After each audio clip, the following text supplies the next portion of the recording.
உலகெங்கும் உள்ள அனைத்து ஜோதிட சொந்தங்களுக்கும் ஸ்ரீ லக்ஷ்மி நரசிம்ம ஜோதிட நிலையத்தின் சார்பாக நமஸ்காரத்தை தெரிவித்துக் கொண்டு இந்த வீடியோவை காண வந்திருக்கும் உங்கள் அனைவருக்கும் நன்றியை தெரிவித்துக் கொண்டு இந்த வீடியோவை தங்களிடம் கொண்டு சேர்த்துக்கின்ற பிரபஞ்சத்துக்கும் நன்றியை தெரிவித்துக் கொண்டு மீண்டும் உங்கள் அனைவரையும் மற்றொரு ஜாதக ஆய்வு பகுதியில் சந்திப்பது மிக்க மகிழ்ச்சி. இன்று நாம் காண இருக்கும் தலைப்பு ராகு பகவான் 8ல் நின்றால் அப்படின்ற ஒரு தலைப்பில் இன்றைக்கி நம்ம ஒரு ஆணுடைய ஜாதகத்தை பார்க்க இருக்கிறோம். இந்த ஜாதகர் 2020 வருடம் தொடக்கத்தில் பார்த்துருந்தார். அப்போ இவருக்கு ஜாதக ஆய்வுகள் செய்துவிட்டு அவருக்கு சொன்ன பலன்கள் இப்பொழுது நடைமுறையில் அவர் அனுபவிச்சுட்டு இருக்கிறாரு. அதை ஒரு 10 நாள் முன்னாடி அவரே கூப்பிட்டு சொன்னார். அன்னைக்கு நீங்கள் சொன்னது போலவே இன்றைக்கி நடந்து விட்டது அப்படின்னு சொல்லியிருந்தார். அப்படி என்ன நம்ம அவருக்கு பலன்களை சொன்னோம், அதுக்குண்டான மூலநூல் சொல்லுகின்ற பாடல் என்ன அப்படின்றத தான் நம்ம இந்த பகுதியில் பார்க்க இருக்கிறோம். அதனால் தொடர்ந்து இந்த வீடியோவை முழுவதும் பார்க்குமாறு உங்கள் அனைவரையும் கேட்டுக்கொள்கிறேன். இது ஒரு ஆண் ஜாதகம். 21/11/1989 இந்த ஜாதகர் பிறந்திருக்கிறார். மிதுன லக்னம். லக்னத்திலே குரு பகவான் வக்ரமாக இருக்கிறார். 2ஆம் இடத்தில் கேது பகவான், 3ஆம் இடத்தில் சந்திரன், 5ஆம் இடத்தில் செவ்வாய், 6ஆம் இடத்தில் புதனும் சூரியனும், 7ஆம் இடத்தில் சுக்கிரன் சனி, 8ஆம் இடத்தில் ராகு பகவான் இருக்க இந்த ஜாதகர் பிறந்திருக்கிறார். இவர் பிறக்கும் பொழுது சுக்கிர திசை இருப்பு 7 வருடம் 8 மாதம் 14 நாட்கள் இருக்க பிறந்திருக்கிறார். இந்த ஜாதகர் நம்மகிட்ட பார்க்கும் பொழுது இவருக்கு செவ்வாய் திசை முடியும் தருணத்தில் இருந்தது.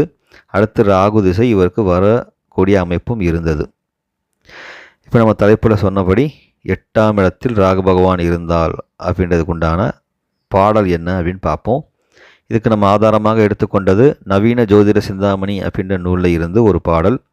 அந்த பாடல், தப்பப்பா ராகு கேது தனித்துமே 8ல் வாழ, அப்பப்பா மனைவி சாவால் அல்லலாம் தொழில் மற்றும் ஒப்பப்பா நாட்டை விட்டு ஓடிடும் துன்பம் செய்யும், செப்பப்பா சில பேர் பொல்லா சிறை புகுந்து உழல்வார் என்றே அப்படின்றது அந்த பாடல். இந்த பாடலோட சாராம்சம் பார்த்திங்கன்னா, 8ஆம் இடத்துல ராகுவோ கேதுவோ தனித்து இருந்தால் அவர்களுக்கு மேற்சொன்ன அசுப பலன்கள் எல்லாமே நடைமுறைக்கு வந்துடும் அப்படின்றது தான் அந்த பாடலுடைய சாராம்சமாக இருக்கிறது. இப்போ இங்கே பார்த்திங்கன்னா இந்த ஜாதகத்துக்கு லக்னத்துக்கு 8ஆம் இடத்துல ராகு பகவான் தனியாக நிற்கிறார். அந்த ராகு பகவானை எந்த ஒரு சுபரும் பார்க்கவில்லை. அவரோட திசையும் இப்போ தொடங்கக்கூடிய ஒரு காலகட்டமாகவும் இருக்கிறது. இவருக்கு முதல்ல இதுக்கு முன்னாடி நடந்த செவ்வாய் திசையும் சிறப்பாக இருந்திருக்கிறாரு. ஆனால் அப்போவே இந்த பிரச்சனைகள் அவருக்கு சந்திக்க ஆரம்பிச்சிட்டார். இவருக்கு என்ன பிரச்சனைன்னு பார்த்திங்கன்னா, தொழிலில் நிறைய லாஸ் ஆகி தன்னுடைய பூர்வீக சொத்தெல்லாம் விற்று அதை அடைக்க வேண்டிய சூழ்நிலை ஆயிடுச்சு. அப்போவே சொல்லியிருந்தோம், நீங்கள் தயவுசெய்து மேற்கொண்டு தொழிலில் இது பண்ணாதீங்க அப்படின்னு சொல்லியிருந்தோம். தொடர்ந்து அதை செஞ்சதால் இப்படியே போனீங்க அப்படின்னா கண்டிப்பாக இந்த லாஸை உங்களால் சரி செய்யவே முடியாது. ராகு திசை வரும் காலத்தில், அதுவும் அந்த குரு புத்தி வரும் காலத்தில் நீங்கள்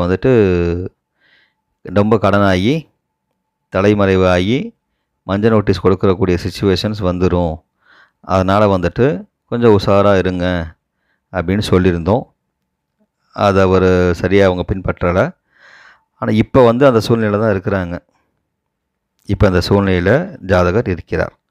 செவ்வாய் திசை ஏன் அப்படி இருந்துச்சு அப்படின்னு பார்த்தீங்கன்னா, செவ்வாய் 5ஆம் இடத்துல இருந்தாலும் அவருக்கு சாரம் கொடுத்த ராகு பகவான் 8ஆம் இடத்துல இருக்கிறார். ஆரம்பத்தில் அந்த செவ்வாய் திசை நல்லா இருக்கிற மாதிரி தெரிஞ்சாலும் மறுபடியும் 8ஆம் இடத்துல அந்த ராகு இருக்கிறதால அவரோட சாரத்தில் நின்று செவ்வாய் பகவான் திசை நடத்துவதால் கொஞ்சம் சிக்கலாயிருது. அதுவும் பூர்வீகம் அப்படின்னு சொல்லக்கூடிய 5ஆம் இடத்துல நின்று அவர் செய்கிறாரு.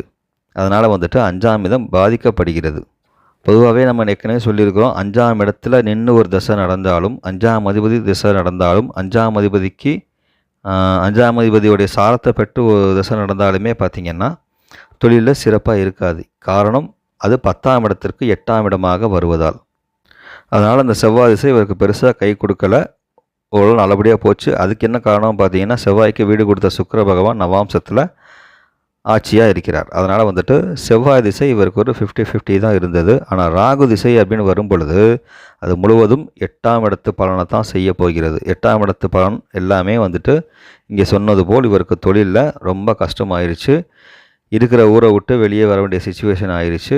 மேலும் மஞ்சள் நோட்டீஸ் கொடுத்தாச்சு. அவர் சரியாக அந்த கடனை திருப்பி கொடுக்கலன்னா இவர் மேலே நிறைய கேசஸும் இருக்குது, ஜெயிலுக்கு போகக்கூடிய அத்தனை சூழ்நிலையும் இப்போ இவருக்கு இருக்குது.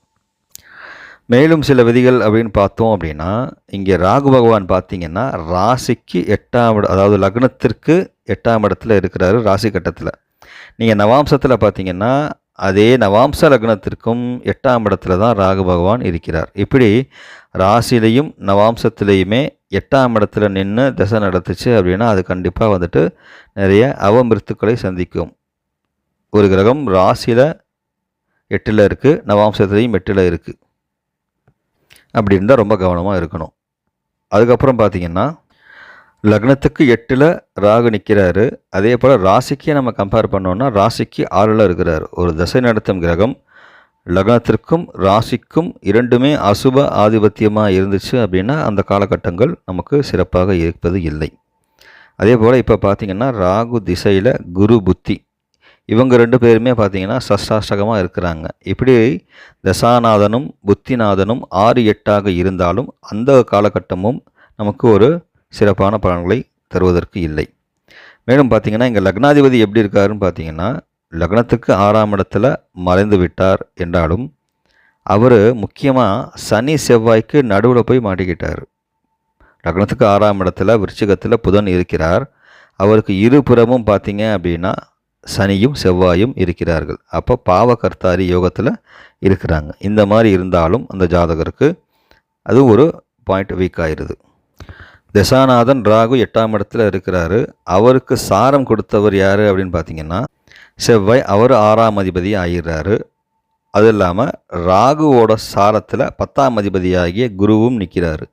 அப்போ 6, 8, 10 அப்படின்ற ஒரு அமைப்பில் நின்று ஒரு தசை நடந்துக்கிட்டு இருக்குது. இதுவும் வந்துட்டு தொழில் அமைப்புக்கும் சிறப்பான ஒரு அமைப்பு இல்லை.